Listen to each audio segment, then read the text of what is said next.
This is Beyond the Big Screen podcast with your host, Steve Guerra. Thank you again for listening to Beyond the Big Screen podcast. We are a member of the Parthenon Podcast Network. Of course, a big thanks goes out to our regular contributor, Chris, for joining me today. You can support the Beyond the Big Screen podcast on Patreon. By joining on Patreon, you help keep Beyond the Big Screen going and get many great benefits. Go over to patreon.com/Beyond the Big Screen to learn more. A special thanks goes out to Alex at the executive producer level. We are a member of the Parthenon Podcast Network, featuring great shows like Richard Lim's This American President, and you can find more about Parthenon Podcast Network and other great shows at parthenonpodcast.com. You can learn more about Beyond the Big Screen, great movies and stories so great they should be movies, on various social media platforms, and you can send me a good old-fashioned email, and all of this can be found by going to the website a2zhistorypage.com. I thank you for joining me again. Beyond the Big Screen.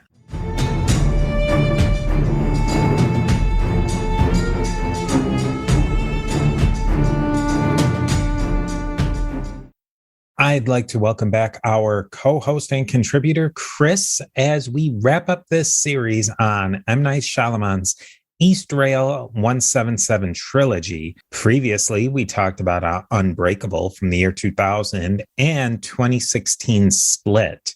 These two movies were prequels to the movie we're going to talk about today, Glass, from the year 2019.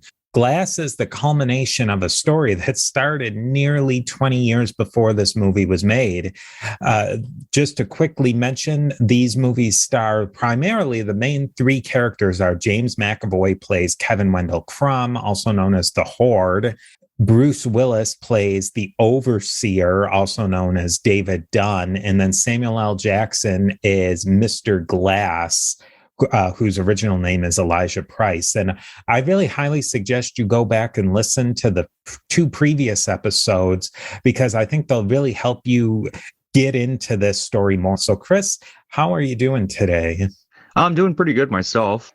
You have to watch the first two movies in the series to get this one. Otherwise, I don't think it would really make much sense to you. Like, I mean, you can watch it, but I don't know, it would be difficult to follow, I think. Where the other two you could watch just by themselves, in my opinion. Yeah, of the two, the first two, Unbreakable and Split, are definitely fine standalone movies. Maybe the first thing before we even get into anything is let's talk about the time between Unbreakable being released in the year 2000 and then Glass coming out in the year 2019. Approximately 20 years is a long time. And I would say most movies do not hold up well in both filming technology and themes spread over that big of a time period. Overall, how do you think that the Eastrail 177 series of Unbreakable, Split, and Glass hold up over 20 years? I think it holds up really well. Like, to kind of put in perspective, like the time difference, like when Unbreakable came out, Limp Bizkit was the most popular band in the world at the time. And when Glass came out, I believe Billie Eilish is the number one selling artist. So that kind of puts it in perspective, like how much time has passed in between those two periods. But it holds up really well because, in my opinion, the technology hasn't drastically changed. I know CGI has gotten better, but these three movies don't really rely heavily on CGI.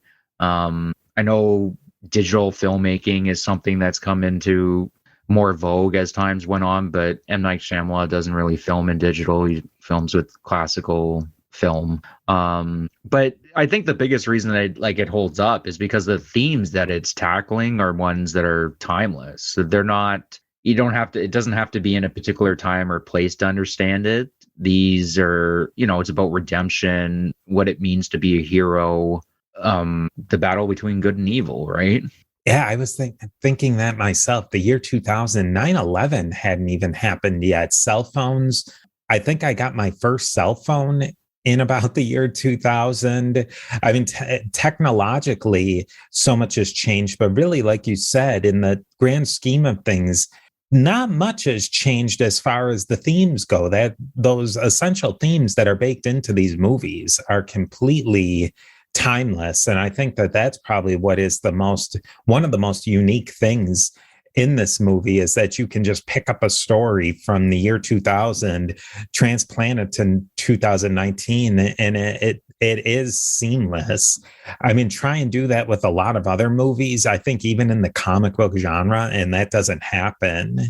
No, not really. And like even famous novels like Mary Shelley's Frankenstein, it's, unless you really like kind of study the romantic period and kind of how it all, like the period that it was created, I mean, you can enjoy the story, like the themes are timeless too in that, but to really kind of get it, I think you have to immerse yourself in that particular time period that it was released. I think the timing is important because maybe we can talk about this a little bit. I think it would have been a very different trilogy if Unbreakable comes out in 2000, then Split comes out in maybe, I don't know, 2004, and then Glass comes out in 2006, or if it's even more condensed than that. I think you would get a very different feel to these movies if they had all been way close together. I think that time was important for the movies. Yeah, for sure. Well, and especially for Split's twist, I don't think it would have worked as well if the gap hadn't been quite as long. And even in terms of Glass, I don't think the story would have worked as well, because it fits that Bruce Willis's character is a old man at that point. His character works better in Glass now that he's an old man, not like a middle-aged man. Yeah, that slow burn too, where, I mean, who was thinking? I liked Unbreakable, and I would say up until I probably watched it a couple of times between 2000 and maybe 2008, but I hadn't thought of it in years before the end of Split, and I'm like, holy smokes, this is a part of the universe of Unbreakable. And then I immediately went online for it, and I think that that's maybe something that allowed Unbreakable and Split to be so great, is that you knew at that point then that there's going to be a third movie to tie it all together. And I think that was kind of the shock of Unbreakable in 2000, was that this was a comic book movie at the end of it.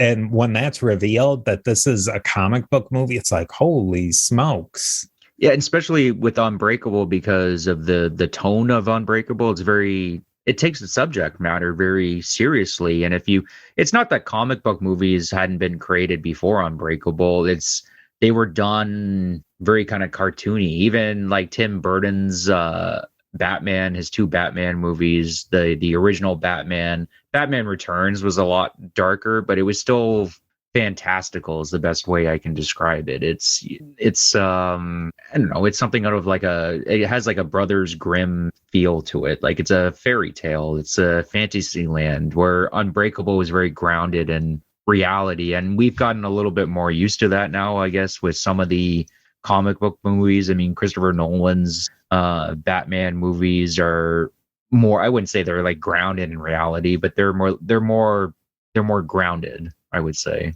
More story driven, I think, than maybe the Marvel movies. And we'll probably get some hate mail for this, but I think the Marvel movies, they really go with the comic book element, and they're very Marvelized, and they become even more Marvel, dare I say, Disney-fied as time goes by, and less grounded in real storytelling, I would say. Yeah, I would agree with that. But Disney-fied is the best way to describe it. I guess the big thing to look into this movie is what's maybe the difference between Unbreakable, then Split, those movies, and then Glass. How would you, because they do have a very different tone to them. Well, I mean, Unbreakable, the tone is we're seeing the superhero, the hero being born. And it has a a melancholic feel to it, in the sense that we're dealing with a character that's dealing with depression, struggles at home, but it's not. I wouldn't say I get a scary sense from it. Like I don't ever feel like I'm scared. We cut to Split, and Split has a much more horror film-esque feel to it, and it makes sense. We're seeing the origins of as Mr. Glass puts it to David in the movie Glass, super villain serial killer. That's what Kevin ends up becoming. And then Glass has a much more comic book feel to it. The two movies set it up to get to this point. And the other thing that I did notice in Glass too that was different than the other two movies, whereas the other two movies I would identify as slow burn movies, where it takes they slowly drag the story out. Not drag, but it's just slowly kind of tell the story and let the story have a lot of air.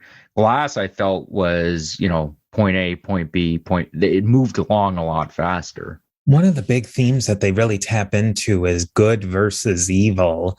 And to start off, how is good versus evil portrayed in comic books? It's a comic book, so it's the depictions of good and evil are usually pretty cartoony. It's not there's not much ambiguity. How do you think that the secret organization fits into the protagonist antagonist relationship? Are they evil? Are they neutral? Are they good?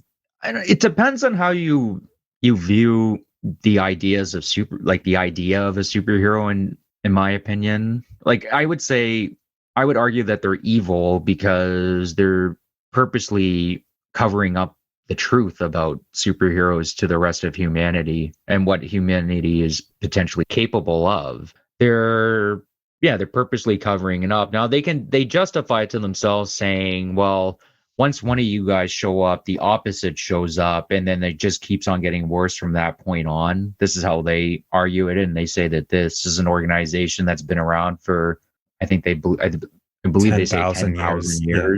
So it's something that's just kind of continued always and for, almost all of human history. And their job is to, I guess sometimes they do a really good job at it and they cover it up, and other times they don't. Or maybe this was an organization that came about because superheroes were allowed to roam the earth at one point. I wish they had made this a little bit clearer in the movie, in my opinion. And it wouldn't have taken a ton. Like, somebody within the organization says, yes, we have our own history books. We remember when Tiamat and Marduk were on the planet. And if people aren't familiar with the mythology of Tiamat and Marduk, it's old, I believe it's Sumerian. Is it Sumerian? Something like that. Babylonian. It's something in the distant past in the Near East. Tiamat was the god of chaos, and she has a battle with Marduk, who wants to bring order into the world, and they rip up her body, and this is what ends up becoming part of the planet. That would have been interesting if they had mentioned something like that. Or we remember when Hercules roamed the planet and it was total chaos. Hercules is doing this, and this, or Prometheus, something like this, right? To tie it back, these characters back to these old mythological gods. But they didn't do it in the movie. I thought it was one of the weaker points in the movie was this organization. And now, a brief word from our sponsors. Yeah, let's follow through with the organization because that's a big part of it. So just to set it up, David gets into a fight with the Horde, with Kevin, and they get thrown into the trope of the hospital for the criminally insane. Elijah has been in there completely doped up out of his mind for 20 years since he was arrested back in 2000 when Unbreakable happened. And that's really the start of the main part of the movie, in that these three, they're basically, you could say that the psychologist, who it's not revealed until a little bit later in the movie that she's a part of this secret organization, but her whole plan is to deprogram, you might say, David, Kevin, and Elijah along with their families out of this idea that they're superheroes. Yeah. And I will say in the movie, they do a pretty good job at it, because when I was watching, they had me going for a little bit. I'm like, have we just been watching people that are insane? And they're just kind of like we're getting unreliable narrators? Or, did Casey just in the heat of the moment think she saw, like she fired the shotgun and thought she hit Kevin, but didn't actually hit him? And like imagine that he bent the bars. Like I thought they did that pretty well in the movie, which is the thing that they do throughout Split and Unbreakable too, where you're not exactly sure what you're seeing. Like, am I actually seeing a superhero power, or am I just seeing a guy that's mentally unstable? They have a pretty decent point of that too, because each one of them and of the family members, be it Elijah's mom, Casey, or David's son Joseph, they all, for any of the best or the worst reasons, could have become unreliable narrators. Joseph adores his father and wants to see his father as a superhero. Casey wants to try and figure out, why did she get spared? Elijah's mom, I said it in the last episode, they set her almost up as a Marion-like figure, that she has all the reason to see that her son, who's completely crippled and can't function physically because his bones are so weak, she wants to see him as something spectacular. So you could see why, after talking to someone and somebody laying that case out to you, you might question yourself, and each of the characters do. Yeah. And it's true. Like, and she gives like a plausible explanation for the bullet shots to Kevin, like, oh, these are old cartridges and that's an old shotgun. And because he was at the bottom of this, I guess this was the old zoo that they built the new zoo on top of. So all the stuff down there has probably been down there for 200 years. And she says, like, well, I bent the steel with a wrench myself. And people might not be aware of this, but like, even if steel doesn't rust, if it just sits there for a while in like a damp area, it will actually, it does just naturally get weaker. So like, it's a plausible explanation where like a strong man like Kevin, especially or Dennis, or one of his personalities, it is possible that he could bend the bar. Strong men do it. Strong men takes chunks of steel and bend it over their knee. David, she talks about the premonitions. There's regular people that believe that they have this ability themselves too. And she also mentions that it could be triggered from the train crash, and he might have had a slight injury to his frontal lobe, which I mean is plausible, that the doctors just missed something and they weren't really looking for it because David was acting fine. And it's not implausible that David was the only survivor to the train crash. I mean, stranger things have happened. I like also how it put into David's son Joseph's mind when he's at the YMCA or the gym playing basketball, and he sees a guy lifting so much weight that the bar is bending. Maybe it isn't so special that his dad was able to bench press a lot when he was a kid, and it was impressive as a kid, but now that he's an adult and he sees people doing amazing feats of strength, maybe it isn't that unusual. Yeah, 100%. I think that, well, one thing to keep in mind is that they start to make David question himself. And I think that obviously Elijah never questions himself. And I don't think that Kevin was necessarily even capable of questioning himself. And maybe that was the good versus evil. But you could see that David was starting to question whether it was really true or not about himself. Yeah, he's the most, for sure. He was the most like obvious one. But even there's a moment where Mr. Glass breaks out of his cell and he talks to Kevin in the form of Patricia. And Patricia doubts for a bit whether the Beast is capable of doing the things that she thinks that he's able to do. And she's like getting upset. And so like one of the personalities does kind of question whether the Beast is legit or not. too. Yeah, but David for sure. The focus is on him, whether him questioning whether he's actually who he thinks he is, which is keeping with his character, because that's essentially 90% of the movie in Unbreakable is David not knowing 100% for sure, like, am I actually a superhuman or not?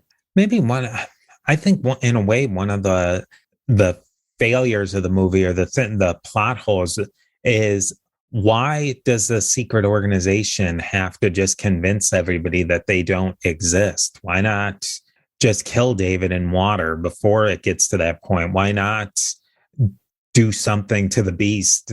The beast is fairly indestructible, except for one weakness that we'll get into. And why not just kill Elijah? Why do they have to make them not? And then after they're gone, then they can clean up with their family and just say, oh, this is not what you thought it was in the least bit. Why not do that? Why does this organization have to deprogram everybody? I think they touch it a bit on in the movie, just a couple of lines or something, where that's what they used to do, was just kill them. But then they found it more effective if you can convince them that they're wrong. Kind of like 1984, I guess, where if you can convince the individual that the sky is purple when it's actually blue, and they're arguing that no, the sky is actually blue, no, it's purple. It's much more insidious, and I would say it's much more effective, because that same person is going to tell the next person that's going to tell the next person, right? It's kind of like how a meme works, I guess, to a degree, where it gets spread along, right? Yeah, at that point, they're an owned property then. Yeah. Which I guess, I guess I could see the validity of that. I also, with the organization being 10,000 years old, I think that it's so awesome if they had carried through with it, because I think if they had cut out that it was a 10,000-year-old organization, it would have been fine. But I think the point you were getting to is they needed a little bit of something to just set that up more of what that really meant, because the 10,000 years ago was the dawn of agriculture. And I'm reading a book, I bring it up all the time, called Against the Grain. And it's a long story short, the whole book is about how people moved from being nomadic and pastoralist to being sedentary in doing agriculture. And that was about 10,000 years ago. And I think that when you were saying things about the Babylonians and those ancient Near East cultures that became agriculturalists, something kind of died in humanity in a way. We became domesticated. And I think you could tie that into maybe the superhero got domesticated as well.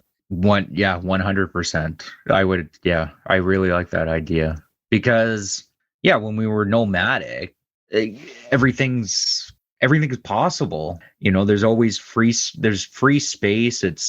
There's no government. Like, I know it sounds cliche, but there's no government per se. There's no overriding culture enforcing societal norms. I mean, within the nomadic tribe or what have you, you would have certain norms that you would have to follow. But I mean, for the most part, it would be totally free. And if you had, like, say, a Superman within the tribe, I don't know, just say he's the best horse rider in the world or what have you, it would be something that would be encouraged.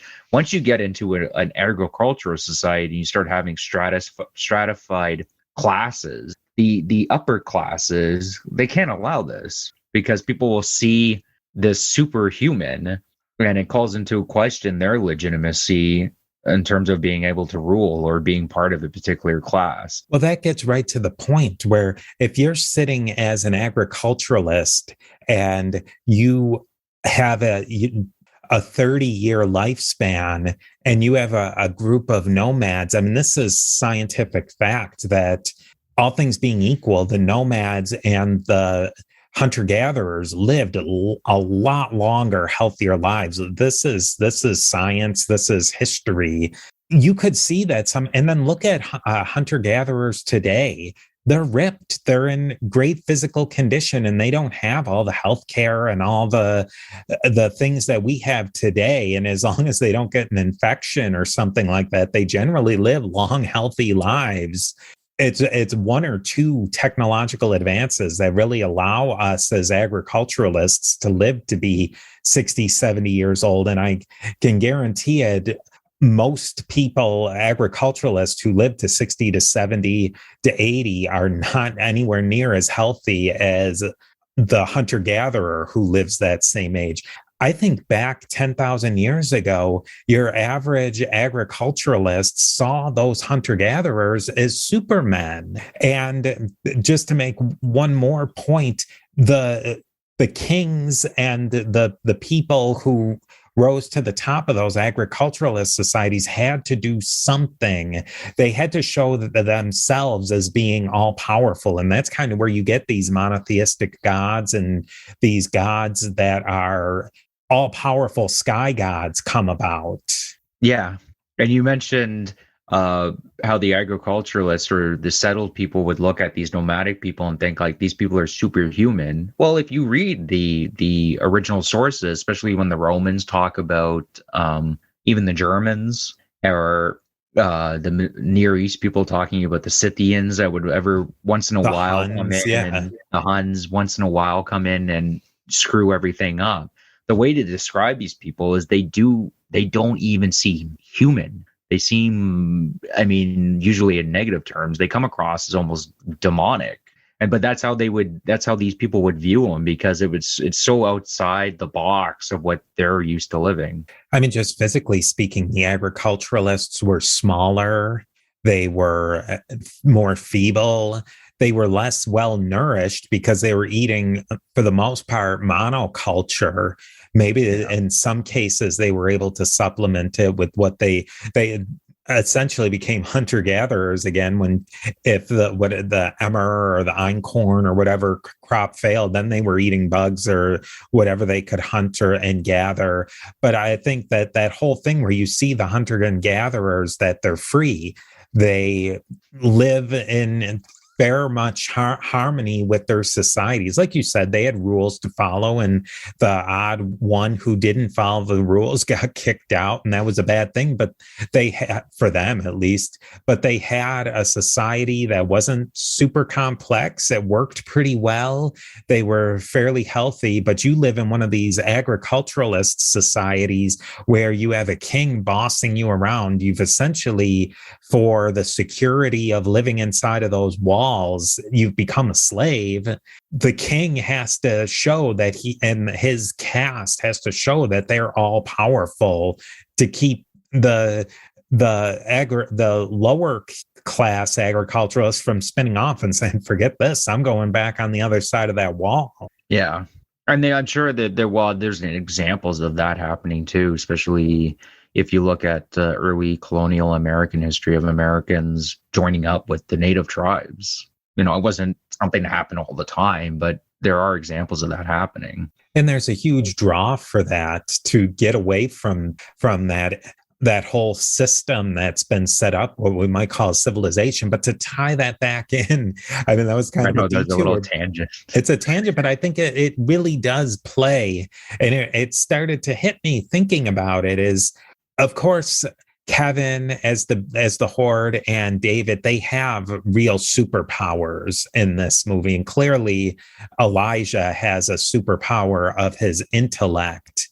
But I think when you get back down to that base level, that organization is really trying to stamp down on people existing outside of the civilization. And that's what they don't want people seeing, is seeing that there's a superpower that maybe a lot of people have, and maybe we all have something of a superpower, and that we don't need the organization anymore. And that maybe we can form different organizations. And I think that that's truly the terrifying thing to the organization. I would agree with that interpretation. But then there's also the other interpretation where, I mean, is the organization doing like a good thing to a degree? Like they seen, like I use the example of Tiamat and Marduk, like they've seen Tiamat and Marduk fight, and they don't want that happening again. So they've been clamping down on it ever since.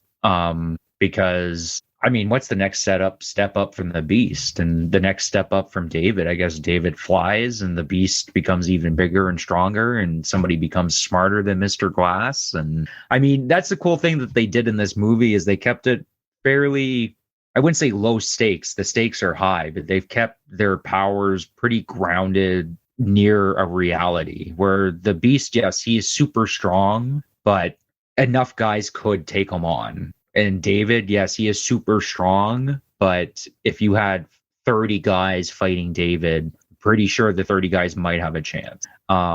Yes, the beast can flip a car with relative ease, but he's not just picking the car up and flinging it. I mean, people can flip cars. You can go on YouTube and look it up yourself. Probably the biggest thing that the organization hated about David, Elijah, and Kevin is that they were disruptors. And over the course of the 10,000 years, you can't have disruptors like that come into society, because it is good and it's bad. And on the whole, the organization saw that it was bad. And it was bad even that, and what do you think about this?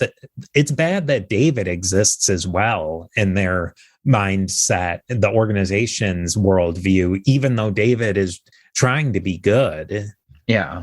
Well, and I mean, you could compare it to examples in history. I'll use, say, Tsarist Russia as an example, where just, Kevin, David, and Price are socialist anarchists that are roaming throughout Russia, and you have to stamp it out here and here. And then if you don't do it quick enough, it starts to spread. And then once it spreads far enough, then you have a revolution where some people do crazy things like overthrow the Tsarist government and implement something called the Soviet Union. And that didn't work out good for anybody themselves, right? I guess being a rebel comes with both good and bad. It could go either way. And sometimes as a society or as humanity, we have to take that risk, I would argue. Sometimes you have to roll the dice, otherwise nothing changes. I would maybe to think about David some more too. How does somebody doing good threaten the order? Especially good that he's, like you said, he's doing low key good. He's roughing up in the beginning of the movie. The people that he roughs up are two kids playing the knockout game that was big in 2018, 2019. What's wrong with somebody like that? Or is it that David's taking away their monopoly of violence, the thing that the civilizations have really felt that they've controlled really since day one, is that you're giving up your role in your own defense, and we're not relying on each other to defend us. We need to rely on the God King, the organization, the government, the civilization is the person is the group that's protecting us. It's not ourselves and good people in our community. Oh yeah, exact 100%. You nailed it on the head, in my opinion. And even Elijah points this out, is David's not using his full powers. He's even still, while he's doing good, he's kind of holding back. And if David, say, unleashed his full powers for the world to see, where he can just take care of business himself, all of a sudden stuff like the police don't seem to really matter, the government, even the courts, really, because if you have a man who's like a superman, a superhuman, a lot of this stuff becomes irrelevant, in my opinion, because David will have the monopoly on violence. I think in the organization's defense too, we don't know that David's still human, is normal human in his mental facilities. It's not like he's super moral. They didn't do anything to play that out. Why couldn't it go to his head if he really did go to the next level with his powers and really clean up the streets himself, and that he becomes the leaders, that he doesn't go in a bad direction? You're rolling the dice with that.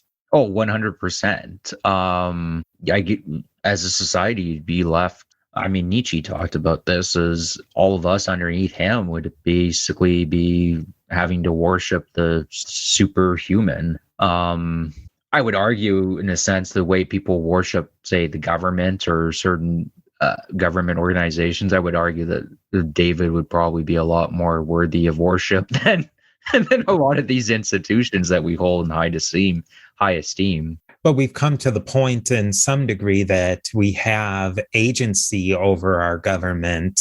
And do we really want to go back to the days where we're just reliant on our king or our emperor, that we're getting a good one just because he was powerful enough to rise to the top? I mean, if you go back to any situation where you're ruled by an emperor, you get some good ones and you get some really rotten ones. And again, that's not to say that we don't get good rule leaders in democracies and we get rotten ones, but we at least have some nominal agency in what we get. Yes, but you brought up the nomadic rulers. Like if somebody like David showed up to say he would automatically, he would be the head of the tribe, would he not? And everybody underneath him would just be working for David. In a sense, it would bring back almost like a barbarian ethos if superheroes started coming up, where people would attach themselves to a particular superhero, I guess, right? That's what I would think would happen. Yeah, I mean, I think you're on to the point that somebody like David, somebody like Elijah, somebody like Kevin, they are going to become the kings. People like David and Elijah and Kevin would become what we talk about. These would be the culture creators in a lot of ways. Like these would be the bygone, like mythic people that started the base root of cultures, like Romulus and Remus. These are what these people would be. It makes me think of this book I've read by this author, Stephen Saylor. He writes a lot of books set in Roman times and antiquity. And he wrote this book called Roma, the novel of ancient Rome. And he basically takes the mythology of Hercules and Romulus and Remus, and he writes it out as how it could have really happened. So Hercules is a guy who shows up in this town, which is Rome, when it's still just a bunch of shanties along the river, and he defeats I think the guy's name is Crocus. Don't quote me on that, but in that myth in ancient Rome, he was a monster who lived in the wetlands near the river, who would kill children and travelers. And then in this fictionalized, but in a way realizing the tale of this person, Hercules comes and kills the bad guy, and the townspeople want to make Hercules into their god king, but then Hercules moves on. But I think that in a way that this movie, if the 10,000 year organization really is what it means to be, they're trying to stop that. Because that's natural. We haven't changed that much, really, in 10,000 years. I mean, we think that we have these phones and GPS and we can talk to each other. You're in Toronto, I'm in Austin, and we can talk to each other like we're in the same room. But fundamentally, we haven't changed that much in 10,000 years, psychologically, mentally, evolutionarily. It's almost like the organization's trying to control the urge to hero worship and point it in a direction that's more stable, is the best way I would describe it. And now, a brief word from our sponsors. I think in a way that what we're talking about, that the organization is really more to the key to the movie. And I think that could have easily have just been a throwaway.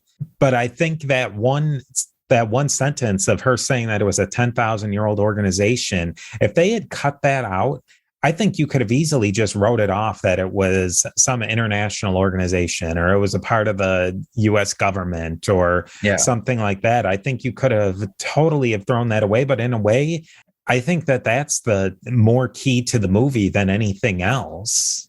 Well, and you can also view the organization, this is more, I mean, this is stretching it, but I don't think it is. Like, you can view the organization. The organization is the archetype of the the urge and yet the evilness of complacency, where everything just stays the same and nothing really changes, which is not necessarily a bad thing. Things seem to be going good so far, but there's a certain level of wickedness to that, because as we were discussing, sometimes you need a bit of chaos in your life, and this organization is stopping it from happening in a global in a global sized event. Basically, in the end, all of their weaknesses are turned on them, and the whole reveal of the movie is that the organization thinks that they have completely tamped this down and it's over.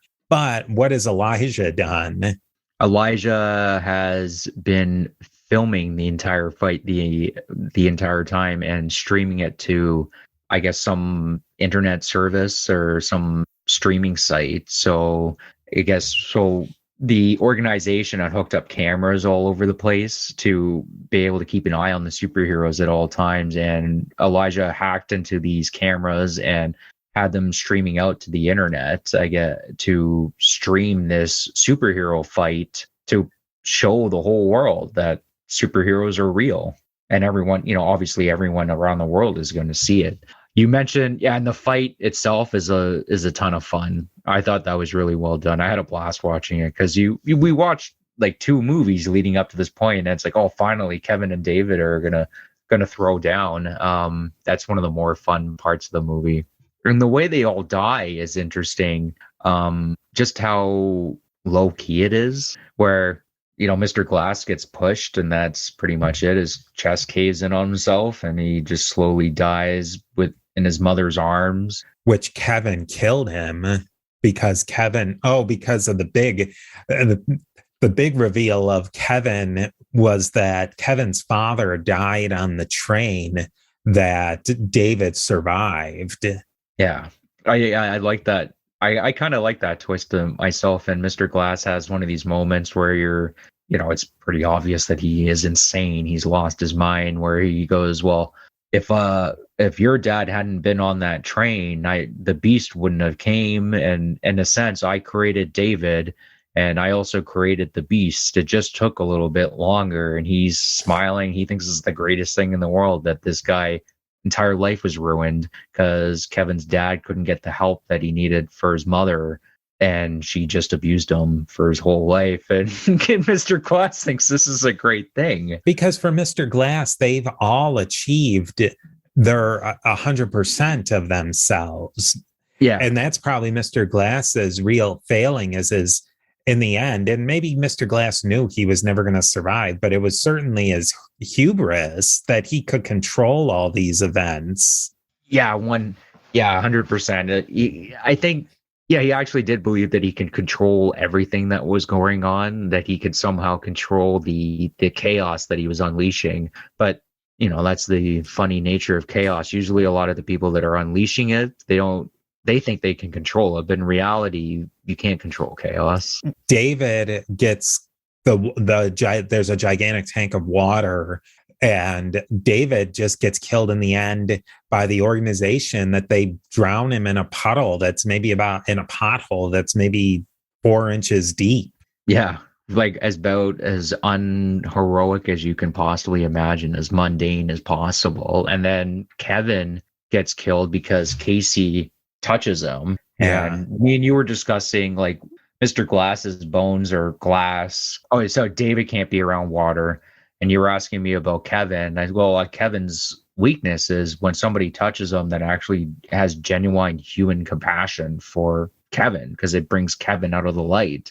And she touches the beast and he's like fighting it off. But then Kevin comes to light, and then basically the second that Kevin comes out, he gets shot in the stomach, and he's done. They really, M. Night Shyamalan, he really creates such an interesting dynamic between them all, because you could see it in just the standard, like I was laying out, that in the comic book fashion, that Mr. Glass is the evil super genius who's fragile. Kevin is the super strong but dumb villain, and David is the moral agent who's also has super strength that can balance out. But I think if you look at it in a different way, Kevin is good and evil mixed together. He really is. He's us in a way. He is. Yeah. He's that, but it's just in him. It's so stark. It's ultimate good and somebody who, or ultimate evil rather, and somebody who desperately wants to be good, but he can't defeat that evil.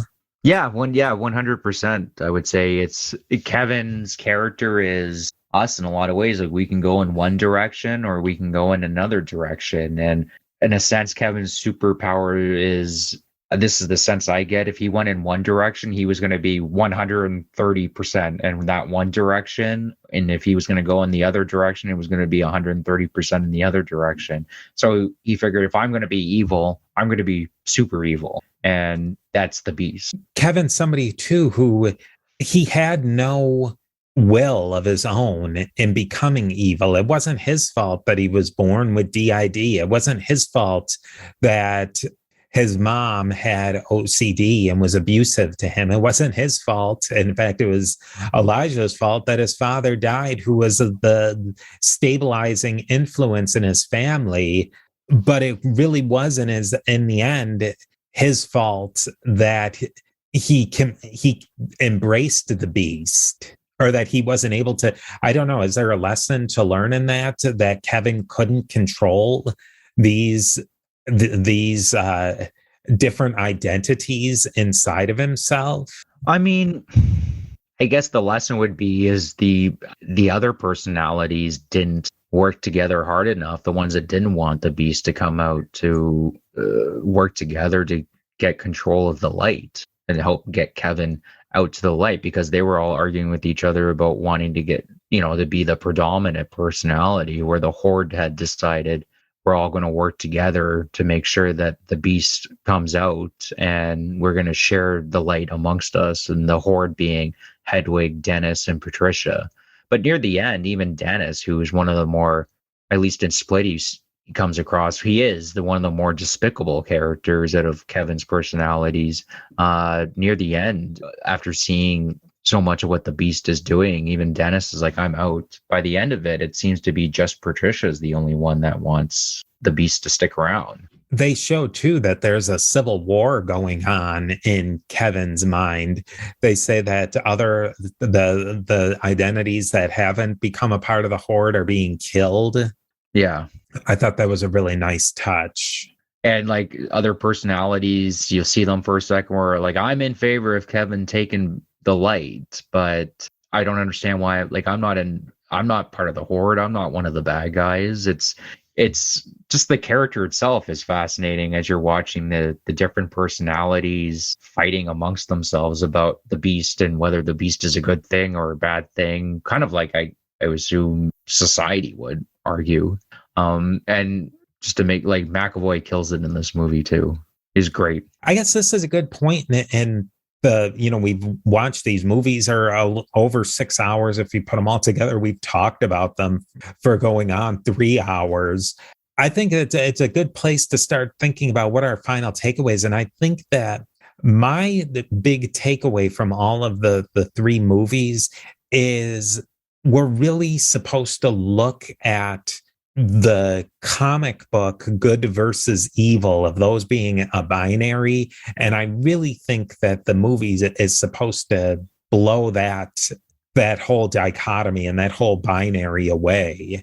And I think that it's meant to make us think a lot more deeply about good and evil, and where good and evil come from, and how those things actually play out in a messy world. Oh yeah, especially with Mr. Glass's character. I think he's like the starkest example of this. Like, yes, he is evil, but was he in his mind, the things that he was doing, it's not that Mr. Glass didn't understand that the stuff he was doing was wicked. He reveled in the fact that he was the supervillain.